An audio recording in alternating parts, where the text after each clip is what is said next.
The car was a silent fortress moving through the chaotic veins of Seoul. It was an armored Maybach, the glass tinted so dark the world outside was reduced to ghostly shadows. Inside, the air was thick with the scent of leather and the lingering electricity of the confrontation in the CEO's office. Juliet sat rigidly against the plush seat, her hand still engulfed in Min-ho's. He hadn't let go since they stepped into the elevator.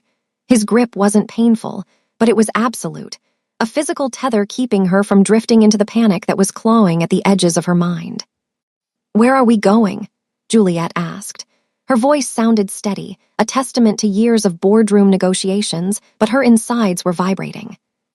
Min-ho didn't look at her immediately. He was typing furiously on his phone with his free hand, his brow furrowed in concentration. "The airport is too obvious. My mother has eyes in Incheon and Gimpo. Train stations are out. We're going to the sanctuary." "The sanctuary."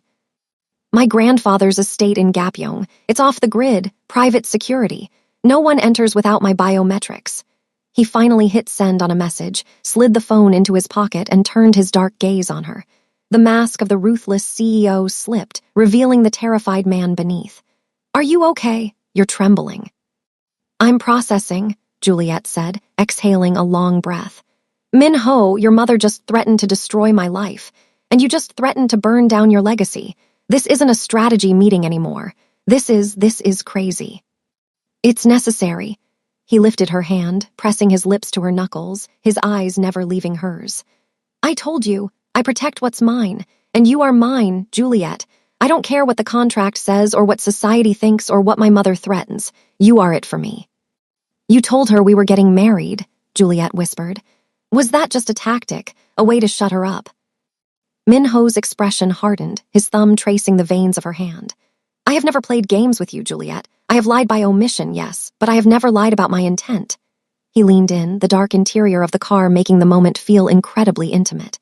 "I intend to marry you, someday, when the war is won and you're ready." I threw that out there to let her know the stakes, to let her know that she isn't fighting a fling. She's fighting my future wife. The weight of the word wife settled between them. It should have been terrifying. It should have sent her running. But looking at him, seeing the fierce, unyielding devotion in his eyes, Juliet felt the strangest sensation. She felt safe. For the first time in her life, she wasn't the one holding up the sky. She wasn't the strong black woman who had to be twice as good to get half as far. She was just chairized. "Gapyeong," she said softly. "Is there Wi-Fi? Because if we're going to war with the chairwoman of Yongsan Holdings, I'm going to need my laptop." A slow, devastating smile spread across Min-ho's face. It was the first time he'd smiled for real in 24 hours. "That's my girl. Yes, there's Wi-Fi, and a secure server." "Good," Juliet said, her consultant brain finally kicking into gear, overriding the fear. "Because your mother made a mistake. She thinks I'm just a disruption. She forgot that I'm the best strategist in New York." The drive took 2 hours, the urban sprawl of Seoul giving way to the jagged, mist-covered mountains of the countryside. The estate was hidden deep within a valley, accessible only by a winding private road flanked by dense pine forests. When the heavy iron gates parted, Juliet gasped. It wasn't a modern glass mansion like she expected. It was a sprawling, traditional hanok compound, beautifully preserved but modernized, sitting in harmony with the nature around it. Snow had begun to fall, dusting the curved tiled roofs in white. "It's beautiful," she breathed. "It's the only place I can sleep," Min-ho admitted. "The city, it's too loud, too full of people wanting things from me." They were ushered inside by a silent, efficient staff who seemed to understand the gravity of the situation without a word being spoken. The interior was a blend of old and new, warm wood floors, sliding paper doors, but with state-of-the-art heating and lighting. Min-ho led her to the master suite, a vast room that looked out over a private garden where a koi pond steamed in the cold air. "Rest," he commanded gently. "The staff will bring food. I need to secure the perimeter and make a few calls to the legal team." "Min-ho," Juliet stopped him, her hand catching his arm. He paused, tension radiating from his frame. "I can't stop, Juliet. If I stop moving, I'll start thinking about what she might try to do to you, and I'll lose my mind." "You need to stop for a minute." She stepped closer, invading his space, smelling the unique mix of expensive cologne and stress that clung to him. "We are safe here, right?" "Yes." "Then be here, with me." She reached up, her fingers loosening his tie, then unbuttoning the top button of his shirt. "The war can wait an hour, I need you." The admission seemed to snap the last of his restraint. Min-ho made a low, guttural sound and crushed her mouth to his. This wasn't the desperate kiss of the terrace, nor the reassuring kiss of the office. This was a claiming. He walked her backward until her legs hit the edge of the low, wide bed, and they tumbled onto the mattress together, a tangle of limbs and heat. Clothes were discarded with frantic urgency. When Min-ho pulled back to look at her, his eyes were blown wide, dark pools of adoration and hunger. He traced the curve of her hip, his hand dark and tattooed against her rich, brown skin. "You are a masterpiece," he murmured, his voice rough. "I want to memorize you." "You've been watching me for 6 months," she whispered, arching into his touch. "I thought you already had." "Watching isn't tasting." He lowered his head, his lips grazing the hollow of her throat. "Watching isn't feeling your heart beat against my chest."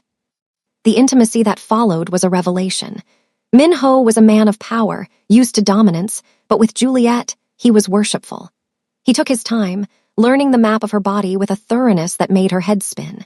He kissed every scar, every curve, murmuring praises in Korean that she didn't need to translate to understand. For Juliet, it was a surrendering of control she hadn't known she needed. To be held by a man who looked at her like she was the only source of light in the world, it healed parts of her she hadn't realized were broken. When she finally cried out, her fingers digging into the dragons inked across his shoulders, it felt like an exorcism of all the fear and doubt. Afterward, they lay tangled in the silk sheets, the only sound the soft hush of snow falling outside and their synchronized breathing.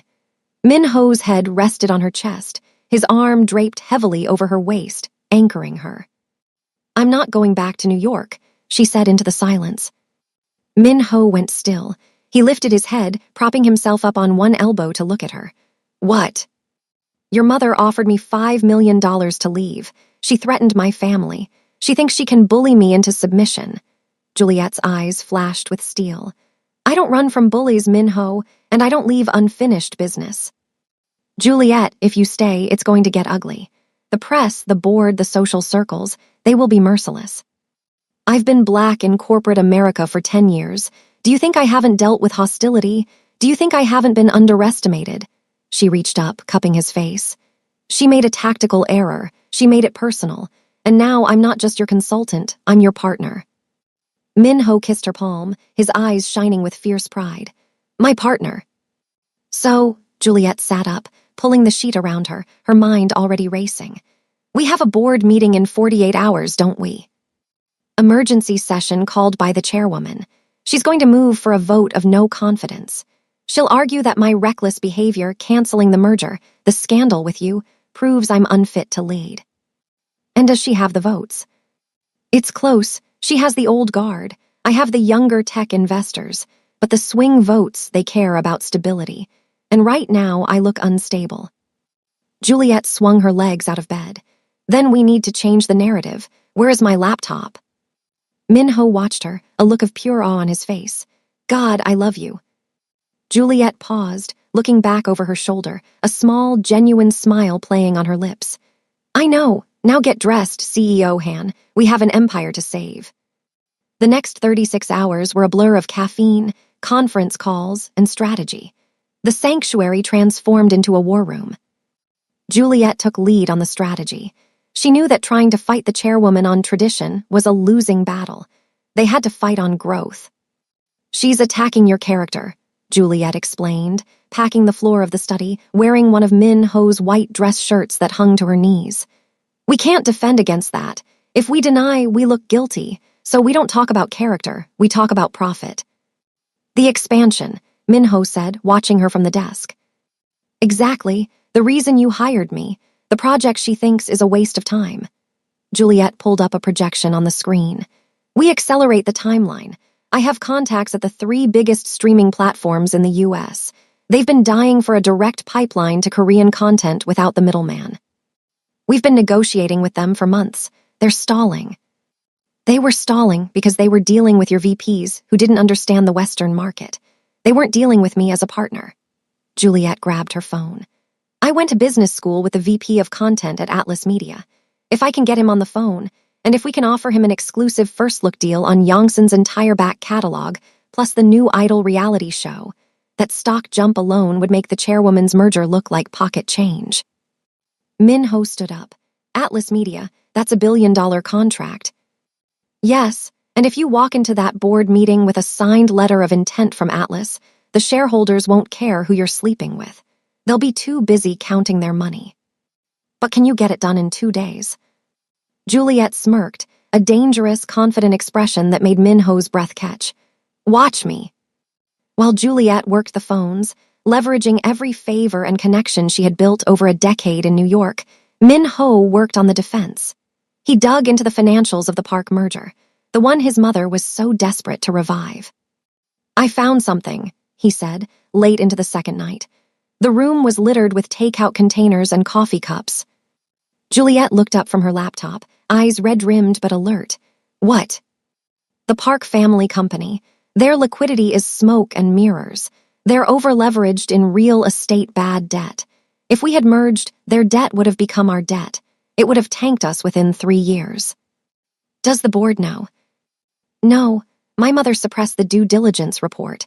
She wanted the alliance so badly she ignored the math. Juliet let out a low whistle. That's it. That's the nail in the coffin. She's not just old-fashioned, she's negligent. She was willing to bankrupt the company to maintain a social alliance. Min-ho looked at the screen, his face grim. This will destroy her reputation, Juliet. She's my mother.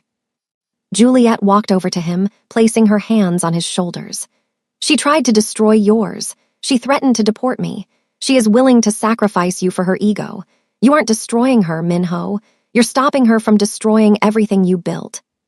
He leaned his head back against her stomach, closing his eyes. When this is over, I'm taking you on a vacation, somewhere with a beach, no phones. Deal, but first we have a meeting to crash. The morning of the board meeting, the sky over Seoul was a brilliant, hard blue. The air was frigid. Yongsan Holdings, headquarters, was a hive of activity. Reporters were camped out in the lobby, sensing blood in the water. The rumors of Min-ho's ousting had leaked, likely by the chairwoman's design. When Min-ho's car pulled up, the flashes were blinding, but he didn't get out alone. The door opened, and Min-ho stepped out, looking every inch the king in a razor-sharp charcoal suit. He turned and offered his hand. Juliet emerged. She wore a suit of stark white, a power move in a sea of gray and black. Her hair was pulled back in a severe, elegant twist, her gold jewelry gleaming. She didn't look like a mistress. She didn't look like a scandal. She looked like royalty. A hush fell over the press, followed by a roar of questions. Is it true you're resigning? Who is the woman? Mr. Han, what about the Park merger? Min-ho ignored them all. He placed his hand on the small of Juliet's back, a public claim of possession and protection, and guided her through the parting sea of cameras. He didn't look down. He didn't apologize. He walked with the terrifying confidence of a man who held all the aces. In the elevator, the silence was heavy. Ready? Min-ho asked, checking his cuffs. Born ready, Juliet replied, though her heart was hammering against her ribs. The boardroom was on the top floor. When the doors opened, the atmosphere was funereal. The 20 members of the board were seated around the massive oval table. At the head sat Chairwoman Park Jae-yoon. She looked triumphant. You're late, she said, her voice cutting through the room. And you brought guests. This is a closed session, Min-ho. Ms. Juliet has no business here. Actually, Min-ho said, his voice booming as he walked to the front of the room, Juliet falling into step beside him. She does, as the lead consultant on the International Expansion Project. She is here to present the quarterly results. There is no expansion project, the chairwoman scoffed. We are shutting that division down. Now sit down so we can proceed with the vote on your removal. We can vote, Min-ho said calmly. But I think the shareholders might want to hear why our stock is up 12% in pre-market trading this morning. That got their attention. Muttering broke out around the table. Tablets were tapped. Eyes widened. What did you do? The chairwoman stood up, her composure cracking. Juliet, Min-ho gestured to the floor. Juliet stepped forward.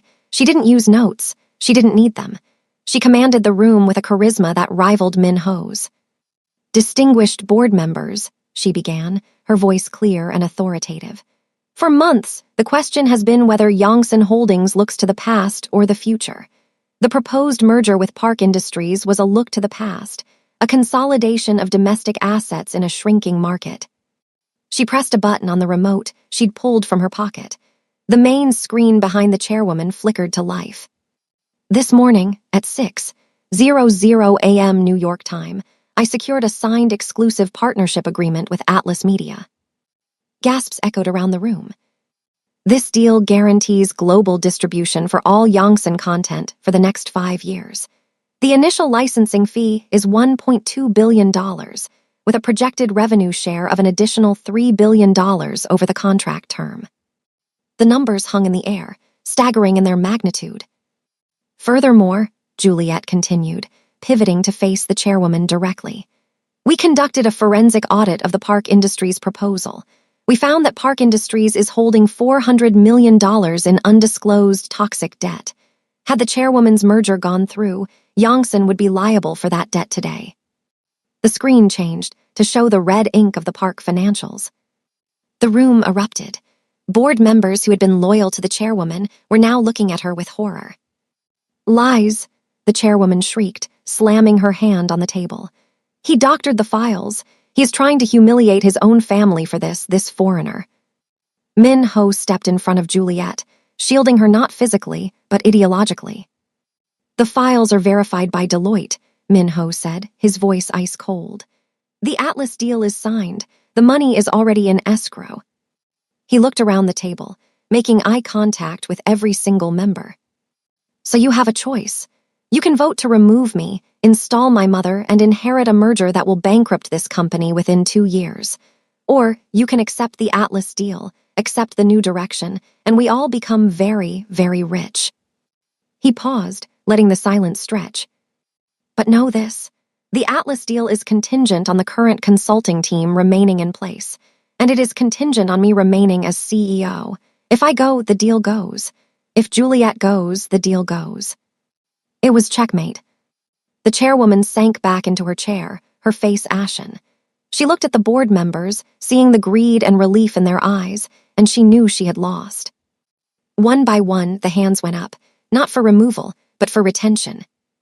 Motion to retain CEO hand-carried unanimously, the board secretary announced, his voice trembling. Min-ho didn't smile, he just nodded. Thank you, now if you'll excuse us, we have work to do. He turned to his mother. She looked small now, stripped of her terrifying aura. Mother, Min-ho said quietly, I suggest you take a sabbatical. The countryside is beautiful this time of year. It was a banishment, public, polite, and absolute. Min-ho took Juliet's hand, and together they walked out of the boardroom, leaving the chaos behind them. They didn't stop until they reached Min-ho's office. The moment the door clicked shut, the adrenaline crashed. Min-ho leaned back against the door, exhaling a breath that seemed to have been held for days. He looked at Juliet, who was leaning against his desk, her hands gripping the edge to steady herself. We did it, she whispered. You did it, he corrected. He pushed off the door and crossed the room in 2 strides, lifting her up and setting her on the edge of the desk. He stepped between her legs, his hands gripping her waist.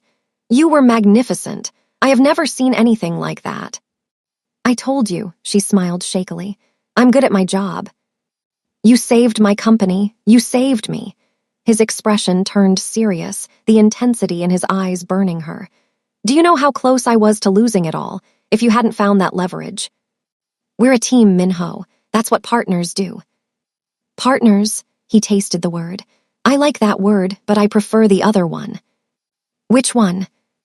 Wife. Juliet's breath hitched. Min-ho, we just survived a corporate coup. Maybe we should slow down. No, he shook his head. I'm done with slow. I'm done with waiting. Life is too short, and there are too many people trying to get in the way. He reached into his pocket and pulled out a small velvet box. Juliet stared at it. You had that in your pocket during the board meeting. I've had it in my pocket for 3 days. I bought it the morning after the gala. I was going to give it to you when I came to your office, but then you tried to resign. He opened the box. It wasn't a massive, gaudy diamond like the ones the Chaebol wives wore. It was a stunning, rare sapphire, deep blue like the midnight sky, surrounded by intricate goldwork that resembled the scales of a dragon. It's custom, he said shyly. The sapphire for truth, the gold for protection. Minho, tears pricked Juliet's eyes. I know it's crazy. I know we've technically only been together for a few days, but I have known you for 6 months, Juliet. I know your strength, your kindness, your brilliance. I know that I am a better man when you are near me. He took the ring out, holding it poised over her finger. I'm not asking you to marry me tomorrow. I know you have a life, a business, family in New York. We will figure it out. We will live on planes if we have to. I will move headquarters to New York if that's what you want. But I need you to know that I am committed to this. To us. He looked deep into her eyes, stripping himself bare. Juliet, will you do me the extraordinary honor of letting me love you for the rest of my life? Juliet looked at the ring, then at the man holding it. The man who had risked his fortune, defied his family, and faced down a boardroom for her. The man who saw her not as a conquest, but as an equal. The logic in her brain tried to list the complications, the cultural differences, the distance, the scrutiny. But her heart, loud and clear, told the logic to shut the hell up. She reached out, her hand steady, and let him slide the ring onto her finger. It fit perfectly. Yes, she whispered. Yes, Minho, yes. He didn't cheer. He didn't shout. He simply buried his face in her neck and held her like she was the most precious thing in the universe. And when he kissed her, it tasted like victory. 1 year later. The red carpet of the Met Gala in New York was a frenzy of flashing lights. The theme was East meets West, and the press was hungry for the night's power couple. A limousine pulled up, and the crowd roared. Minho stepped out first, devastating in a modern tuxedo with subtle embroidery along the lapel that mirrored his tattoos. He turned and offered his hand, helping Juliet out. She was breathtaking. She wore a gown of shimmering gold silk that flowed like liquid metal, designed by a Korean couturier but styled with an edge that was pure New York. On her finger, the sapphire ring caught the flashbulbs, blazing blue fire. They moved down the carpet, comfortable in the chaos. Mr. Han, Ms. Juliet, a reporter shouted. Rumor has it Yongsan Holdings is opening a new U.S. headquarters in Manhattan. Is it true? Minho paused, his arm wrapped securely around Juliet's waist. He looked at her, a silent communication passing between them. It is, Minho answered, his English perfect. My fiancé tells me the coffee here is better. The crowd laughed. Juliet, how are you handling the wedding planning while running 2 international consulting firms? Juliet smiled, radiant and unshakable, with excellent time management and a very supportive partner. They reached the top of the stairs, pausing for the photographers. The world saw a glamorous power couple. They saw billions of dollars and impossible beauty. But as the cameras flashed, Minho leaned in close, his lips brushing her ear. You look dangerous tonight, he whispered. I feel dangerous, she murmured back, her hand tightening on his arm. I successfully negotiated the acquisition of that tech startup this afternoon. Sexy, he nipped her earlobe, hidden from the cameras. Let's do 1 lap, say hello to the Vogue editor, and then leave. Minho, we just got here. I know, but I'd rather be back at our penthouse. I have a new tattoo idea I want to run by you. Oh, what is it? He pulled back just enough to look at her, his dark eyes filled with that familiar, intense heat that still made her knees weak after a year. A crown, he said softly, right over my heart, because that's where my queen lives. Juliet laughed, the sound bright and free, rising above the noise of the crowd. She kissed him, right there on the steps of the Met, not caring who was watching or what the etiquette was. She had come to Seoul looking for a contract. She had found a kingdom. And standing beside the man who would burn the world to keep her warm, she knew their story was just beginning.